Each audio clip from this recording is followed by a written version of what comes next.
Hi welcome back to the chef. ഞാനിന്നിവിടെ തയ്യാറാക്കുന്നത് റെസ്റ്റോറൻറ്റുകളിലൊക്കെ നമുക്ക് കിട്ടുന്ന നല്ല തിക്കായിട്ടുള്ള ഒരു ബീഫ് ഗ്രേവി ഉണ്ടല്ലോ, അതാണ്.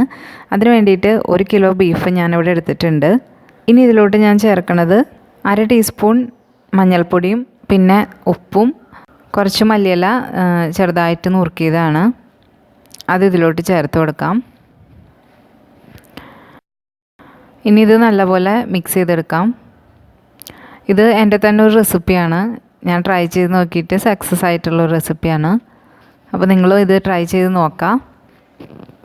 ഇനി ഇതിലോട്ട് ഞാൻ കുറച്ച് വെള്ളം ചേർക്കുന്നുണ്ട്, ഒരുപാടൊന്നുമില്ല. ഇറച്ചിക്ക് താഴെ തന്നെയാണ് വെള്ളം നിൽക്കണേ, അതേപോലെ വെള്ളം ചേർത്ത് കൊടുക്കാം. എന്നിട്ടിത് നമുക്ക് കുക്ക് ചെയ്തെടുക്കാം. ഇനി ഞാനിവിടെ കുറച്ച് കുരുമുളകും 1 ടീസ്പൂൺ കുരുമുളകും 1/2 ടീസ്പൂൺ ജീരകവും നല്ലപോലെ ചൂടാക്കി എടുത്തിട്ടുണ്ട്. ചൂടാക്കി കഴിഞ്ഞാൽ അത് നമുക്ക് പൊടിച്ചെടുക്കണം. ഇതിപ്പോൾ നല്ലപോലെ പൊടിച്ചെടുത്തിട്ടുണ്ട്. ഇനി ആ മിക്സിയുടെ ജാറിലോട്ട് തന്നെ നമ്മൾ പൊടികൾ പൊടിക്കുന്നതിലേക്കാണ് ഞാനത് എടുക്കുന്നത്. ഒരു 20 അല്ലെങ്കിൽ 25 ചുവന്നുള്ളി എടുക്കുക. വലുതാണെങ്കിൽ 20 എടുത്താൽ മതി. ഇനി ഇതിലോട്ട് 2 പച്ചമുളക് ചേർത്ത് കൊടുക്കുക. പിന്നെ നമുക്ക് വേണ്ടത് വെളുത്തുള്ളിയാണ്. വെളുത്തുള്ളി ഒരു 12 അല്ലി ചേർത്തിട്ടുണ്ട്. പിന്നെ ഒരു മീഡിയം സൈസുള്ള ഇഞ്ചി ചെറിയ കഷ്ണങ്ങളായിട്ട് ചേർക്കാം. കുറച്ച് കറിവേപ്പിലയും കൂടെ ചേർക്കാം. ഇത് നമുക്ക് മിക്സിയിൽ ഒന്ന് പൾസ് ചെയ്തെടുക്കാം. അരച്ചെടുക്കേണ്ട ആവശ്യമില്ല, ജസ്റ്റ് ഒന്ന് പൾസ് ചെയ്തെടുത്താലും മതി. ഇതേപോലെയാണ് കിട്ടേണ്ടത്. കുറേശ്ശെ അതിൽ കിടക്കണം, എന്നാൽ കുറേശ്ശെ അരഞ്ഞും കിട്ടണം. ഇവിടെ നമ്മുടെ ബീഫ് ഇവിടെ റെഡി ആയിട്ടുണ്ട്, വെന്തിട്ടുണ്ട്. അപ്പോൾ ഇനി ഒരു പാൻ വെച്ച് കൊടുക്കുക. പാനിലോട്ട് കുറച്ച് വെളിച്ചെണ്ണ ഒഴിച്ച് കൊടുക്കുക. ഈ വെളിച്ചെണ്ണയിലോട്ട് നമ്മൾ മിക്സിയിൽ അടിച്ചത് ചേർത്ത് കൊടുക്കുക. എന്നിട്ട് അതൊന്ന് ചൂടാക്കി എടുക്കണം. ചൂടാക്കാന്ന് പറഞ്ഞാൽ ഒന്ന് വഴറ്റിയ പോലെ തന്നെ എടുക്കണം.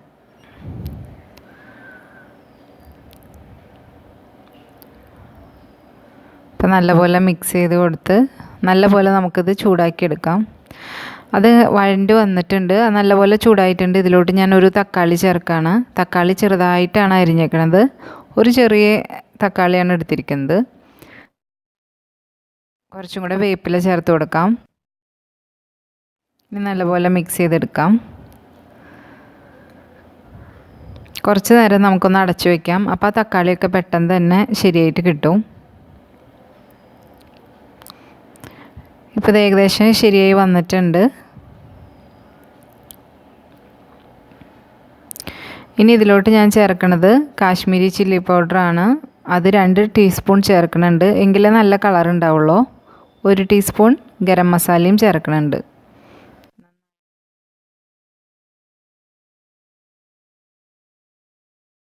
നന്നായിട്ട് ചൂട് ചെയ്ത പൊടികളുടെ പച്ചമണം പോകുമ്പോൾ നമുക്ക് ബീഫ് ചേർത്ത് കൊടുക്കാം. ബീഫിൽ ആ വെള്ളത്തോടു കൂടി തന്നെ നമുക്ക് ചേർക്കാം. നന്നായിട്ട് മിക്സ് ചെയ്ത് കൊടുക്കാം. നന്നായി മിക്സായി വരുമ്പോൾ തന്നെ അതിൻ്റെ കളറ് നല്ലപോലെ ചേഞ്ച് ചെയ്തിട്ടുണ്ടാവും. ഈ ഒരു കളറാണ് റെസ്റ്റോറൻറ്റുകളിലൊക്കെ നമുക്ക് കിട്ടുക. അതിന് വേണ്ടിയിട്ടാണ് ഞാൻ റെഡ് ചില്ലി പൗഡർ ചേർത്തത്. സാധാരണ മുളക് പൊടിയാണെങ്കിൽ ഞാൻ പറഞ്ഞതിൻ്റെ പകുതി ചേർത്താൽ മതി. അപ്പോൾ ഇടയ്ക്ക് അടച്ച് വെച്ച് കുക്ക് ചെയ്ത് വീണ്ടും ഒന്ന് തുറന്ന് ഇളക്കി കൊടുത്ത് വീണ്ടും അടച്ച് വയ്ക്കുക. അങ്ങനെ 2-3 വട്ടം ചെയ്യുക. അപ്പോഴേക്കും അത് നല്ലപോലെ സെറ്റായിട്ടുണ്ടാവും ആ മസാലയിൽ. അതിന് വേണ്ടിയിട്ടാണ് അങ്ങനെ ചെയ്യുന്നത്. ഉപ്പ് നോക്കിയിട്ട് ഉപ്പ് പാകത്തിന് ചേർത്ത് കൊടുക്കാം.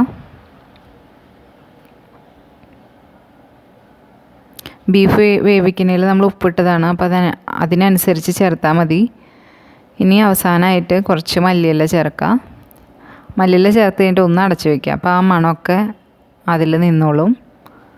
അങ്ങനെ നമ്മുടെ റെസ്റ്റോറൻറ്റ് സ്റ്റൈലിലുള്ള ബീഫ് ഗ്രേവി ഇവിടെ റെഡി ആയിട്ടുണ്ട്. എന്തായാലും ട്രൈ ചെയ്ത് നോക്കാം, നല്ല ടേസ്റ്റി ആയിരുന്നു. അപ്പോൾ ഈ ഒരു വീഡിയോ നിങ്ങൾക്ക് ഇഷ്ടപ്പെട്ടു എന്ന് വിചാരിക്കുന്നു.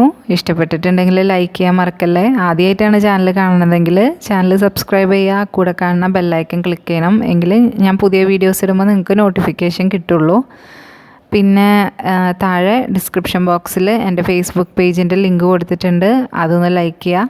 നിങ്ങളുടെ അഭിപ്രായങ്ങൾ കമൻറ്റ് വഴി അറിയിക്കാൻ മറക്കരുത്. Thanks for watching. Bye from D chef. Thank you.